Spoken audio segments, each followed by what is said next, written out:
You ever hear silence so thick it's like the world's just holding its breath?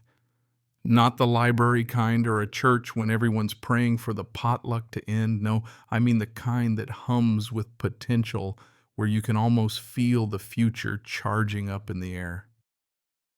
That's the silence I got when I first plugged in my Stallion E, the quietest, meanest, most beautiful hunk of spaceship masquerading as a car that Pleasant Valley Homes had ever seen. That car wasn't just about torque or never having to pump gas again on a Monday morning. It was a flag I planted right in the middle of suburbia, screaming, "Yeah, I'm different. What of it?" So when I put in my level 2 charger, sleek black and silver, hugged up against my garage like it was born there, I felt a little like I'd gotten away with something. Of course, that was before Carol spotted it. Carol across the street, Carol with the ironed khakis and the face you'd trust to organize a firing squad. President of the HOA, self-appointed sheriff of Pleasant Valley's 50 Shades of Beige, and a woman who could spot a non-regulation mailbox from orbit. If there was a way to make a mailbox intimidating, Carol had figured it out. At first it was just curtain twitching. I'd be out there admiring my Charger man. That thing was beautiful, all sharp lines and clean power, and I'd catch Carol's eyes through her window, cold and calculating like she was picking which flavor of vengeance to serve. She'd always loved the rules, but now it felt personal. Maybe I should have ignored her, or maybe she just had a thing for electrical installations. I tried to tell myself that, you know what I mean? But then right when I thought maybe she'd just let it be, Carol swooped in. I was out front fighting with my sad hydrangeas when her shadow landed right across my lawn. "Oh, hello, Jack." Her voice always sounded like it was putting on a happy face at a funeral. "Getting settled in with your new toy." She meant the car, of course. I couldn't help myself. Pride just slipped out. "Yeah, she's a dream. Silent, fast, future-proof. I mean, why not?" She just stared at the Charger, lips puckered like she'd sucked on a lemon, then called it ugly. Ugly, like calling your kid average in front of the PTA. That was her opening shot. Sure enough, 3 days later, I got the envelope, heavy paper HOA logo, all business. Official violation. Unapproved exterior modification, they said. My Charger was aesthetically discordant, visually disruptive, and had 30 days to disappear. Signed, Carol Peterson, President. Oh, she'd fired the first volley, all right. She wanted ugly. She was about to get a master class. Now, my first instinct was to lose my mind, paint the house neon green build. A 10-foot gorilla go viral on HOA Revenge TikTok. But the software engineer in me piped up, "Gotta do this right, logical, by the book, just to show her who's really reasonable around here." So I spent a week prepping for the next HOA meeting like it was my own trial at the Supreme Court. PowerPoint 3D mock-ups, the whole nine. I had solutions, lattice boxes, tasteful vines, you name it. I even closed the presentation with a photo of me smiling and the words seeking a neighborly solution. I was ready. The meeting was in Carol's garage, which looked like an operating room for Home Depot gadgets, so clean, so sterile, I almost felt underdressed. Gerald, the nodding retiree, and Marge, the knitting committee, were there too, hostages more than helpers. I made my case. I was eloquent. I said words like synergy. Carol stared at me like she was planning my funeral. When I showed the flower-covered lattice box, she shot it down. Not allowed on front-facing profiles, vines, or invasive paragraph, this section, that. Tried a simple cabinet, color matched. Nope, that's a secondary attached structure, wrong cycle for review. Every answer was just another wall. The rules are the rules, she said. We must protect property values. I almost choked property values in a place where the biggest scandal was Mr. Henderson's gnome wearing a Speedo. When I pointed out the hypocrisy, leave my garage door open to charge inside, which is against security rules, she actually looked nervous for a second. But then, cold as ever, gave me 30 days. Meeting adjourned. That was the night I decided enough with playing nice. The good neighbor routine dead. If Carol wanted a war of rules, she was about to get one she'd never recover from. I turned my nights into a code-breaking operation. HOA bylaws spread out on my kitchen table. Whiskey glass in hand, reading about mailbox post heights and shrub spacing like I was deciphering the Rosetta Stone.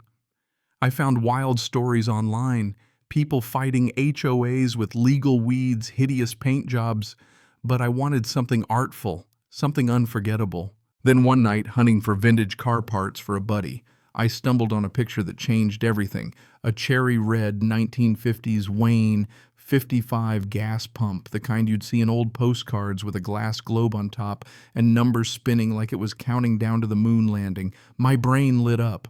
I went right to the bylaws section, H, thematic ornaments of historical or whimsical nature as long as it's under 6 feet and non-permanent. Carol's crusade was about ugly.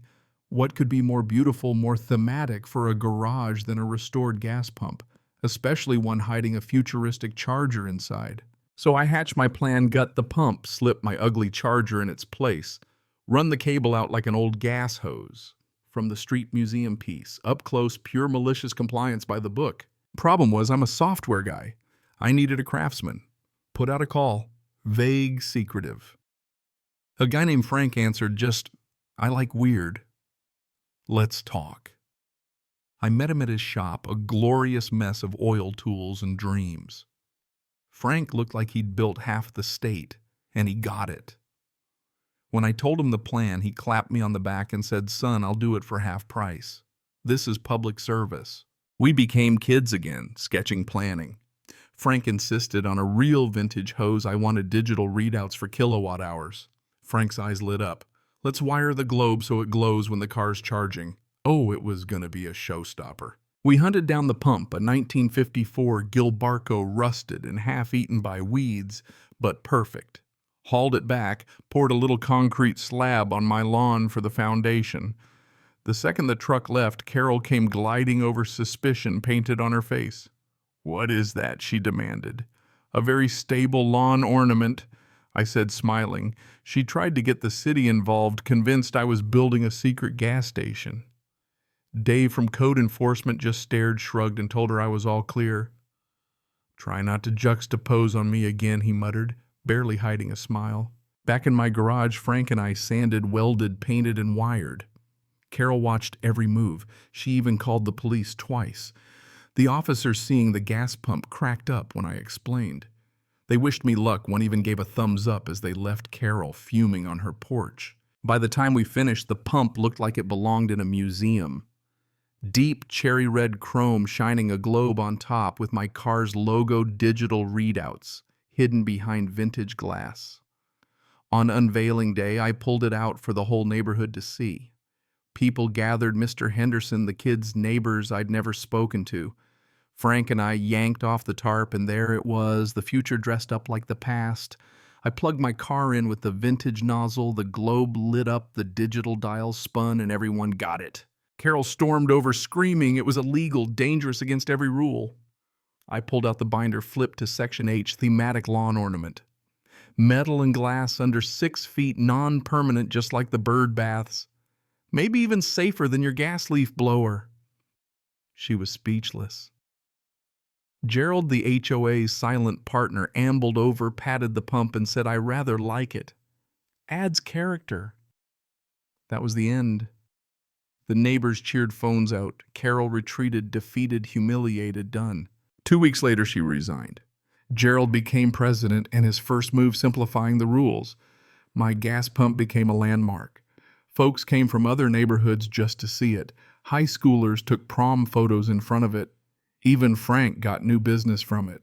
Now I sit on my porch, whiskey in hand, watching my Stallion E sip electrons from a cherry red monument to creativity and, yeah, a little spite. Carol's house is dark. I hear she's moving out. I didn't want a war. I just wanted to charge my car. But some people can't handle difference. They only understand force or outsmarting. Sometimes the only way to win is with so much style that they can't even see straight. So let me ask you, what would you have done? When's the last time you beat someone at their own game? Not with anger, but with a masterpiece. Drop your stories below. Argue about justice. Tell me what the real character of a neighborhood ought to be. And hey, if you've ever had to outwit a Carol or build a little art just to survive, I want to hear it. The future's electric, but sometimes it looks a whole lot better in cherry red.